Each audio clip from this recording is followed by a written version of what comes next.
3 emails, 3 minutes, $800 million vanished into thin air. I never raised my voice, never slammed a door, never made a scene. They lit the match that burned their empire to the ground. I simply knew where to blow. They fired me for causing drama after I reported harassment? How deliciously ironic. In their desperate attempt to silence me, they handed me the script for their own spectacular downfall. And the best part? They'll never see my fingerprints on the ashes. My name is Charlotte Grayson. And until 6 months ago, I was the person Verity Sync couldn't afford to lose. At 34, I'd built a reputation as the strategic analyst who could see patterns others missed, the one who turned data into dollars.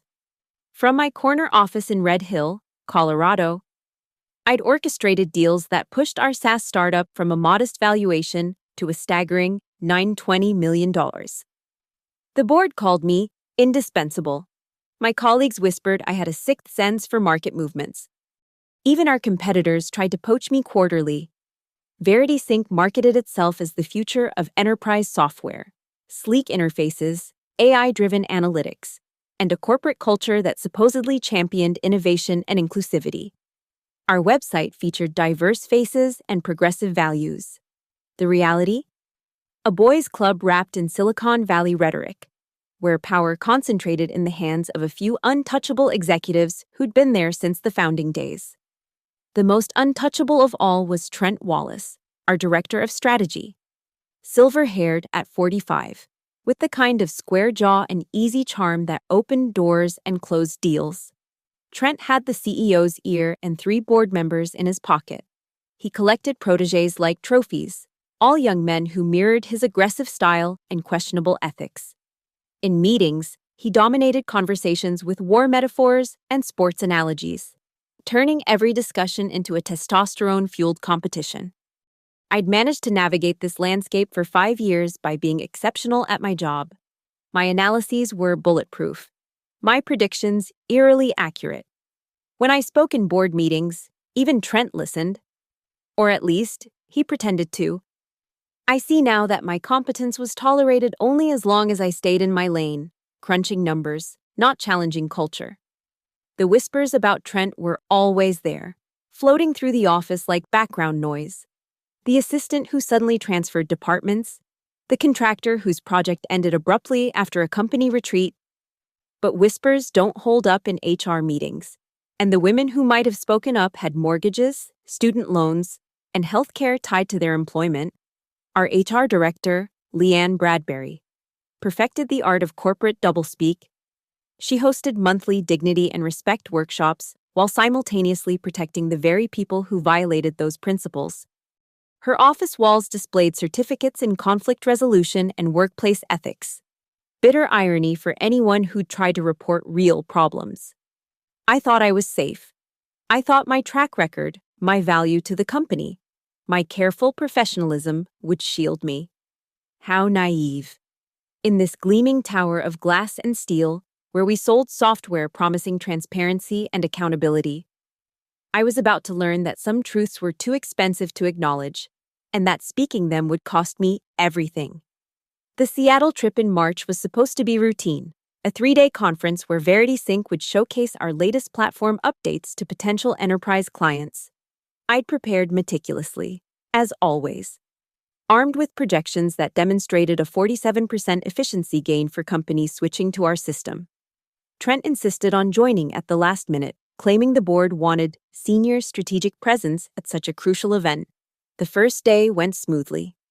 My presentation landed perfectly, generating serious interest from 2 Fortune 500 companies. That evening, the team gathered at the hotel bar to celebrate. I nursed a single glass of wine while Trent held court, regaling junior staff with stories of his early startup days. By 10, I excused myself, needing to refine the next day's pitch. The elevator was empty when I entered. 3 floors up, it stopped. Trent stepped in, bourbon heavy on his breath. "Charlotte," he said, moving closer than necessary in the spacious elevator. "Brilliant work today.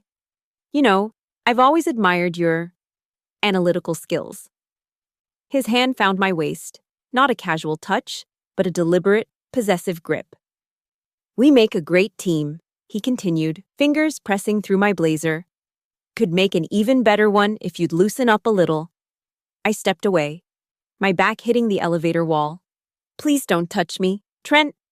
He laughed, that confident chuckle I'd heard him use when closing deals. "Come on, Charlotte. You're too smart to be this naive. This is how partnerships form at the senior level." The elevator opened at my floor.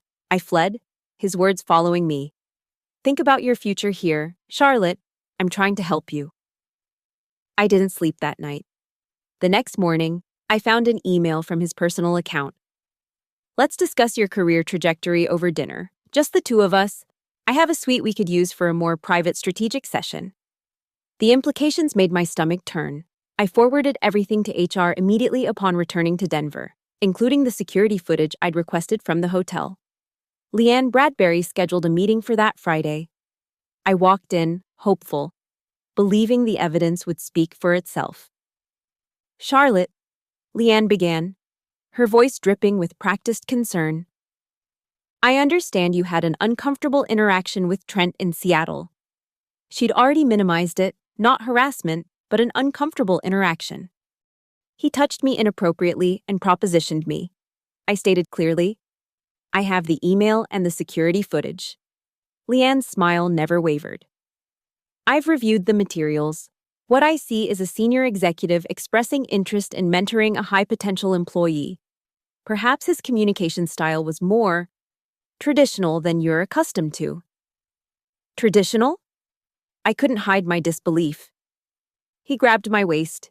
He suggested we go to his suite. "I understand this new generation has different boundaries," Leanne continued, as if I were a child needing education. "But Trent comes from a different era of business. What you interpret as inappropriate might simply be his way of showing support. Have you considered that your reaction might be influenced by your own biases against successful men?" The meeting devolved from there.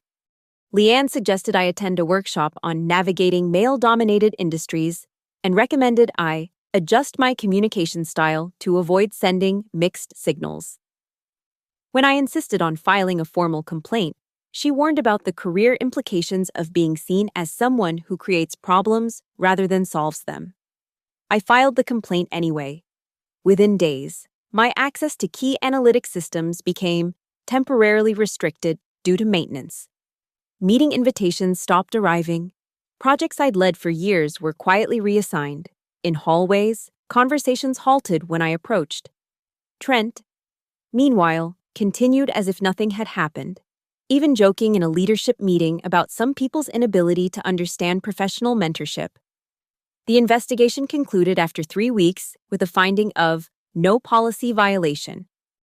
Leanne CC'd me on an all-staff email about the importance of assuming positive intent in workplace interactions and avoiding frivolous complaints that damage team cohesion. I documented everything, knowing instinctively that proof might matter someday. Every email saved, every system access denial screenshotted, every suddenly canceled meeting logged. They thought they were burying me. Instead, they were building my arsenal. The termination came on a Tuesday morning in June, exactly 11 weeks after Seattle. I arrived at my office to find my keycard deactivated. Security escorted me to a small conference room where Leanne waited with a folder and that same practiced smile. "Charlotte, I'm afraid we need to discuss your future at Verity Sync," she began, sliding papers across the table. "Recent feedback from multiple team members indicates that your presence has become disruptive to our collaborative culture." I scanned the termination letter, each word carefully crafted to avoid liability. The official reason: creating a hostile work environment through persistent negative behaviors and failure to align with company values. They'd actually written that I, the one who'd been harassed, had created the hostile environment. "Which team members?" I asked, though I already knew it didn't matter. "That's confidential," Leanne replied smoothly. "What matters is the pattern. Since your complaint, productivity in your department has dropped 18%. People are uncomfortable. They feel like they're walking on eggshells." "Because I reported sexual harassment?" Because you've created an atmosphere of suspicion and conflict. She leaned forward, voice dropping to a confidential whisper. Charlotte, I tried to guide you. I offered resources to help you better integrate with our culture. Instead, you chose to persist with accusations that our thorough investigation found baseless. The severance package was insulting. 3 weeks' pay for 5 years of exceptional service. But it was the NDA that revealed their true fear. 6 pages of legal language that would silence me forever about any and all interactions with VeritySync employees, any internal processes, any proprietary information, and any events that occurred during employment. This is fairly standard, Leanne assured me. Sign it, take your severance, and move forward with your life. Or don't sign, receive nothing, and still be bound by your original employment confidentiality agreements. Though I should mention, she added with practiced casualness, refusing to sign might be seen as adversarial. That could affect references. I read every line while she shifted impatiently. The document was a masterpiece of legal intimidation, designed to bury not just what happened to me, but any evidence that might help future victims. My signature would guarantee Trent's continued predation. I need time to review this with a lawyer, I said. Leanne's smile tightened.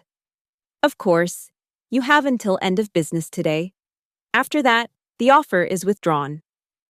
Security shadowed me as I packed my office. 5 years condensed into a banker's box, awards for excellence, photos from team celebrations now tainted by betrayal, personal items I'd used to make the space feel less corporate. Colleagues averted their eyes as I passed. Some probably believed I was toxic. Others knew better but valued their paychecks more than principles. Only Marcus Chen, a junior analyst I'd mentored, dared to approach. This is bullshit, Charlotte, he whispered near the elevator. Everyone knows what really happened. Then why isn't anyone saying anything? I asked. He looked away. You know why. I left the building with my box and my dignity intact. That evening, I sent Leanne a 2-line email. After consideration, I declined to sign the NDA. Please process my termination accordingly. Her response came within minutes. This is disappointing but not surprising. Your final paycheck will be deposited per state requirements. We wish you well in your future endeavors. The corporate machinery moved swiftly to erase me. My email vanished from the directory. My contributions to projects disappeared from presentations. The official story, I learned later from Marcus, was that I'd been let go for performance issues after struggling to meet expectations. Some believed it, others knew better but played along. My LinkedIn filled with sympathetic messages from former colleagues at other companies. Several offered to connect me with opportunities, but I noticed how careful they were to avoid asking why I'd left. The tech world in Denver was smaller than it seemed. Word traveled, Trent's connections ran deep, and Leanne's HR network was extensive. I spent the first week in shock, the second in rage. By the third, I'd moved past both into something colder, more focused. They thought they'd destroyed me with their calculated cruelty. They thought their power, their connections, their legal threats would keep me silent and beaten. They were wrong. I sat at my home office desk, laptop open, reviewing the folders I'd backed up over 5 years, performance data, email chains, system logs, security footage they didn't know I'd copied. A comprehensive digital trail of who VeritySync really was beneath the progressive facade. They'd fired me for causing drama. They had no idea what drama looked like. But they would. Soon. The call from Lansbury and Harlow came in September, 3 months after VeritySync had tried to bury me.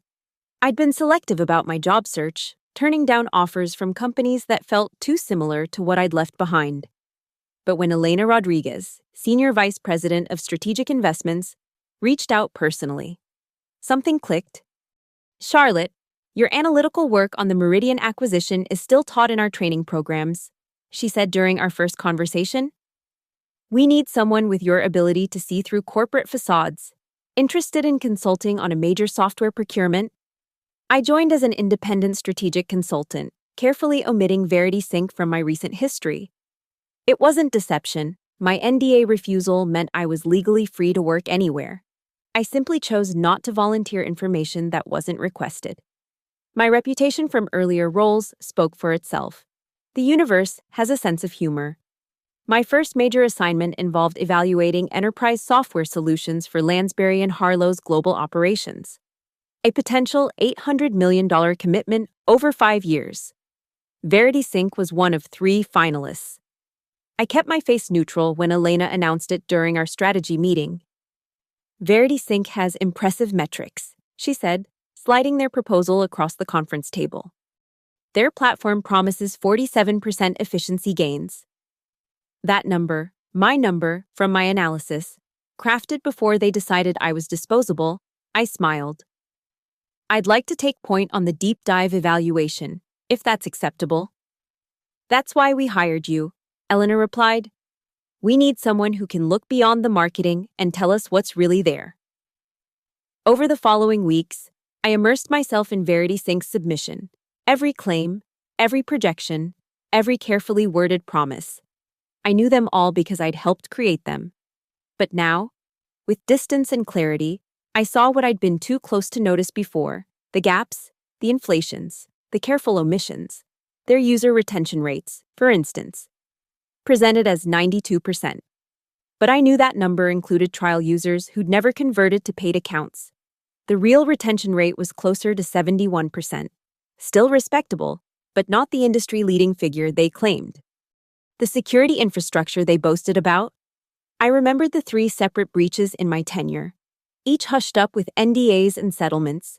Their proprietary AI engine was largely purchased middleware with a glossy interface.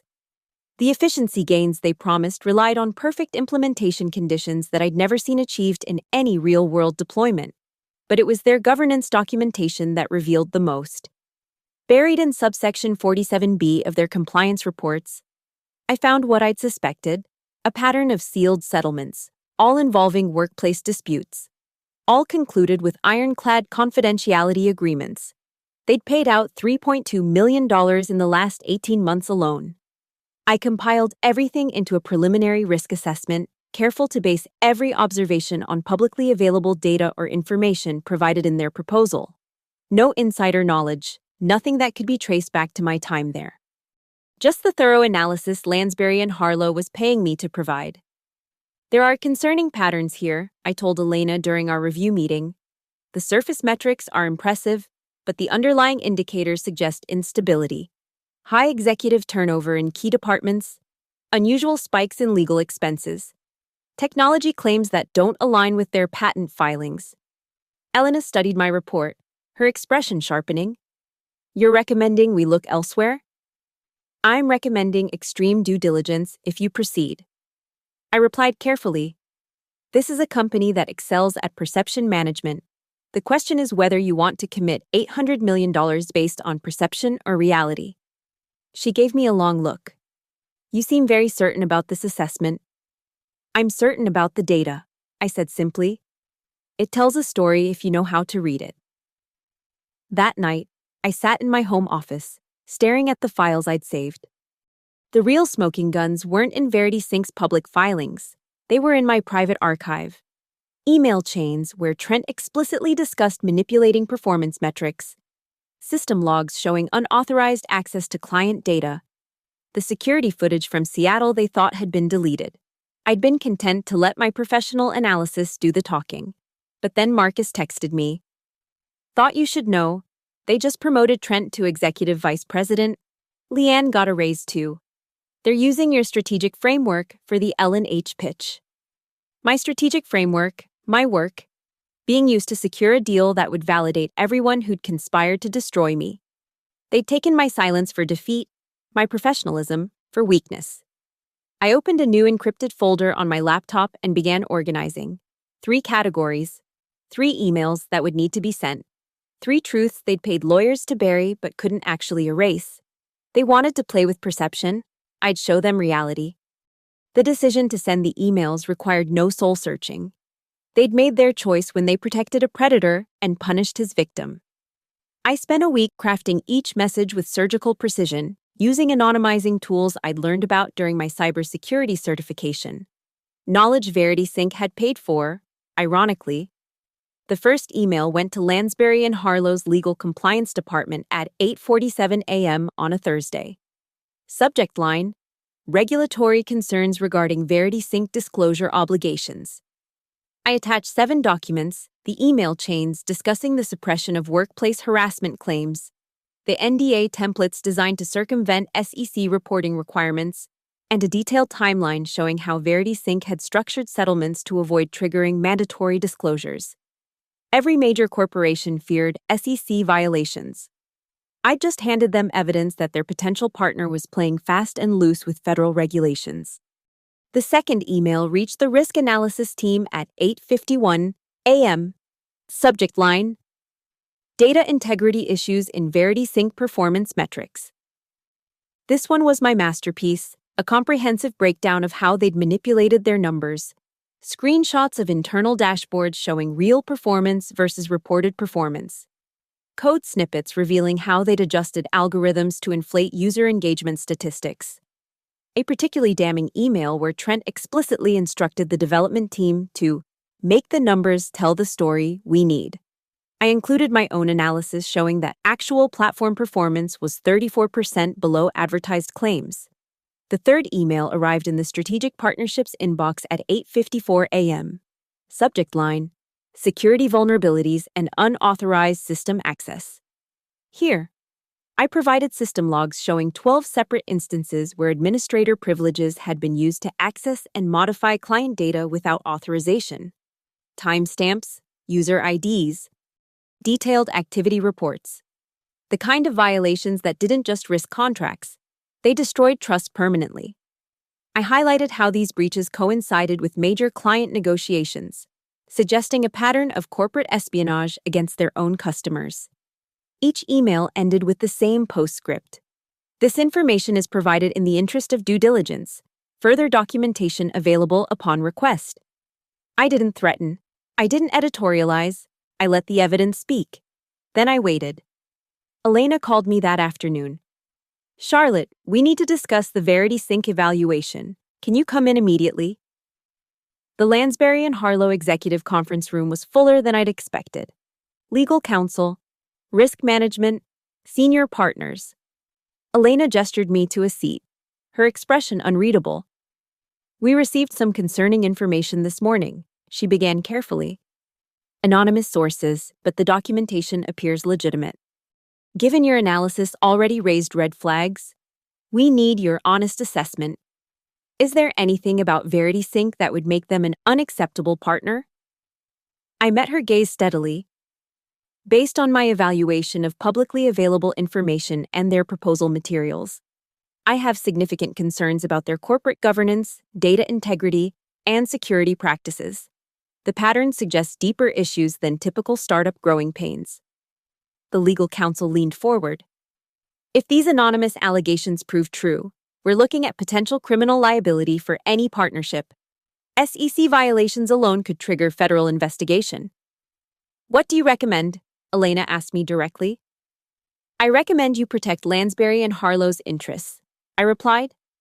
"An $800 million commitment requires absolute trust. Can you trust a partner who may be under federal investigation within the year?" The meeting lasted 3 hours. I provided context for every concern, careful to frame my knowledge as analytical insight rather than insider information. They grilled me on methodology, sources, confidence levels. I never wavered. At 4:15 p.m., Elena made the call to VeritySync's CEO. I wasn't in the room, but she told me later it was brief. "We've decided to pursue other options for our enterprise software needs. We wish you the best." The news broke on TechCrunch the next morning. VeritySync loses major enterprise deal as questions surface about corporate practices. By noon, their stock had dropped 18%. By close of business, 3 more potential clients had postponed negotiations. I sat in a Boulder coffee shop, watching the coverage on my laptop. My phone buzzed with texts from former colleagues. Some were panicked, others seemed almost relieved, as if they'd been waiting for this moment. Marcus sent a single emoji. The anonymous emails had done their work, but I knew this was just the beginning. Once blood was in the water, the sharks would circle, investigative journalists would start digging. Federal regulators would take notice. Other victims might find their courage. I closed my laptop and ordered another coffee. 3 emails, 3 minutes to send, 3 months of planning. The multiplication effect would handle the rest. Verity Sync had taught me about leverage, about strategic timing, about the power of information. They just never expected me to graduate with honors. My phone rang. Unknown number. I let it go to voicemail, already knowing it would be someone from Verity Sync, trying to understand what had happened. They'd never trace it back to me. I'd been too careful, too thorough. Just another anonymous source in a world full of corporate secrets. The coffee was perfect, dark, bitter, with just a hint of sweetness. Rather like revenge, properly served. The dominoes fell faster than even I had anticipated. Within 48 hours of Lansbury and Harlow's withdrawal, Verity Sync's carefully constructed facade crumbled like week-old bread. The TechCrunch article had opened the floodgates. Suddenly, everyone had a Verity Sync story to tell. By Monday morning, the SEC announced a preliminary investigation into potential disclosure violations and fraudulent reporting practices. The announcement was clinical, bureaucratic language that translated to corporate death. Their stock price plummeted 42% in pre-market trading. Trading was halted twice before noon. I watched from my home office, 3 monitors displaying different news feeds: Bloomberg, Reuters, the Verity Sync employee Slack channel that Marcus was screenshotting and sending me in real time. The internal panic was beautiful in its chaos. Middle managers demanding answers, engineers questioning leadership, sales teams watching deals evaporate. The CEO, Harrison Walsh, released a tone-deaf statement about standing behind their innovative platform and cooperating fully with regulatory reviews. He'd clearly never faced real scrutiny before. His silver spoon background and venture capital connections had always smoothed the way. Not anymore. Tuesday brought the investor revolt. Sequoia Capital, their lead Series C investor, called an emergency board meeting. By Wednesday, 3 board members had resigned to pursue other opportunities. The rats fleeing the sinking ship didn't even pretend to swim alongside for appearance's sake. But Thursday delivered the killing blow I'd been waiting for. An investigative piece in the Wall Street Journal. Byline Rebecca Torres. A culture of silence inside Verity Sync's systematic suppression of harassment claims. 3 women had come forward, emboldened by the company's vulnerability. Their stories echoed mine: harassment, HR betrayal, NDAs designed to bury truth. Trent Wallace was named specifically. 14 incidents over 6 years. My phone buzzed. Elena Rodriguez. Did you see the journal piece? Thank God we pulled out when we did. Your instincts saved us from a catastrophe. I typed back, due diligence always pays off. By Friday, Verity Sync had hired crisis management firm Dalton and Associates. Too little, too late. Screenshots of Trent's inappropriate messages were circulating on Twitter. Former employees were sharing their stories on LinkedIn. The hashtag YourSeeVerityStink trended for 6 hours before their social media team gave up trying to control the narrative. The emergency all-hands meeting was scheduled for 2 p.m. Mountain Time. Marcus live-streamed it for me from his phone, hidden in his laptop bag. Harrison Walsh looked haggard, his usual startup founder confidence replaced by visible fear. He announced leadership restructuring and renewed commitment to corporate values. Then came the moment I'd been waiting for. Effective immediately. Trent Wallace is no longer with the company. We thank him for his contributions and wish him well in future endeavors. No executive vice president role, no golden parachute. Just gone. Leanne Bradbury's termination was quieter but equally satisfying. The official statement mentioned pursuing opportunities better aligned with her professional goals. Translation: scapegoated for the PR nightmare. Her LinkedIn profile would forever be associated with the WSJ article. No respectable company would touch her. The numbers told the real story. In 5 days, Verity Sync lost 68% of market capitalization, their three largest pending deals, 12 key engineers who jumped to competitors. Any chance of the IPO they'd been planning for Q2. But the $800 million Lansbury and Harlow contract? That stung the most. It would have validated their inflated valuation, attracted more enterprise clients, and funded their expansion for 3 years. Instead, it became the thread that unraveled everything. Harrison Walsh resigned the following Monday, citing personal reflection on leadership responsibilities. The board appointed a temporary CEO, a turnaround specialist known for dismantling failing companies and selling off the pieces. Verity Sync, as I'd known it, was dead. I received an encrypted message that evening through an anonymous remailer. I know it was you. T.W. I deleted it without responding. Let him suspect. Let him seethe. Let him know. Without proof. That the woman he'd tried to destroy had orchestrated his downfall.